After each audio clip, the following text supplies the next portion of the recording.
சற்று முன் கிடைக்கப்பெற்ற மிக முக்கியமான செய்தி ஒன்று வெளியாகி உள்ளது. வெற்றி வெற்றி பன்னீர்செல்வத்திற்கு வெற்றி. இதுவரை நீதிமன்றத்தை நாடி ஒட்டுமொத்தமாக காத்து கொண்டிருந்த பன்னீர்செல்வத்திற்கு தற்பொழுது அதிமுகவின் ஒட்டுமொத்த நிர்வாகிகளும் மாஜி அமைச்சர்களும் பன்னீர்செல்வத்தின் ஆதரவுகளை தேடி இன்றைக்கு பன்னீர்செல்வத்தின் வீட்டிற்கே சென்று விட்டார்கள் தூது அனுப்பிய எடப்பாடி பழனிசாமி அவர்கள். அதாவது மாநிலங்களவை தேர்தல் நடைபெறுகிறது. இதில் அதிமுக சார்பாக 2 நபர்கள் முன்னாள் எம்எல்ஏக்கள் போட்டியிடுகிறார்கள்.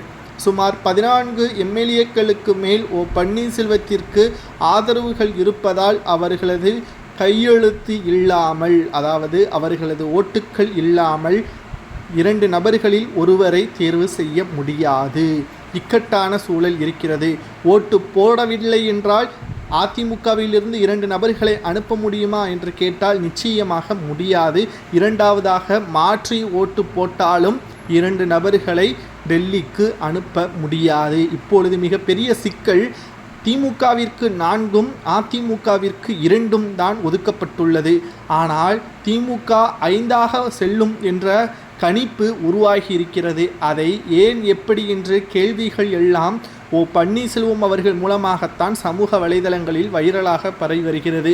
இதை தடுத்து நிறுத்துவதற்குத்தான் மதுரையில் பன்னீர்செல்வம் அவர்களை மறைமுகமாக புகழ்ந்துள்ளார் அமித்ஷா அவர்கள். தற்பொழுது பன்னீர்செல்வத்தின் ஆதரவுகள் தேவை என்பதை அதிமுக ஒருங்கிணைந்து செயல்பட வேண்டும். எந்த ஒரு கருத்து மோதலும் இங்கு இடம் கொடுக்கக்கூடாது என்பதை பன்னீர்செல்வம் அவர்களுக்கு ஆதரவாக பேசியுள்ளார். மேலும் நிர்வாகிகளும் மாஜி அமைச்சர்களும் தூதுக்களை பன்னீர்செல்வம் வீட்டிற்கு அனுப்பி வருகிறார்கள். பன்னீர்செல்வம் அவர்களிடம் மட்டுமல்ல 14 எம்எல்ஏக்களிடமும் பேசி வருகிறார்கள். ஆனால் எந்த ஒரு பயனும் இல்லை. பன்னீர்செல்வம் அதிமுகவில் முக்கிய பதவி கொடுத்தால் மட்டும்தான் இவர்களது ஆதரவுகள் கிடைக்கும். இல்லை என்றால் தோல்விதான். அதிமுகவிலிருந்து 2 நபர்களில் ஒருவரை மட்டும்தான் மாநிலங்களவை உறுப்பினருக்கு அனுப்ப முடியும். இது அதிமுகவின் தோல்விக்கு ஓபிஎஸ் விளையாடுகிறாரா என்று கேட்டால் நிச்சயமாக கிடையாது. அவருக்கு கொடுக்கின்ற அங்கீகாரத்தை தான் அவர் கேட்கிறார். இதில் எந்த ஒரு தவறும் கிடையாது என்று வைத்திலிங்கம் அவர்கள் கூறுவது சரியா, அல்லது அதிமுகவின் வேட்பாளருக்கு ஆதரவாக எம்எல்ஏக்கள் ஓட்டுக்களை செலுத்தலாமா பன்னீர்செல்வத்தின் ஆதரவாளர்கள் என்பதை கமெண்ட் வாயிலாக கூறுங்கள்.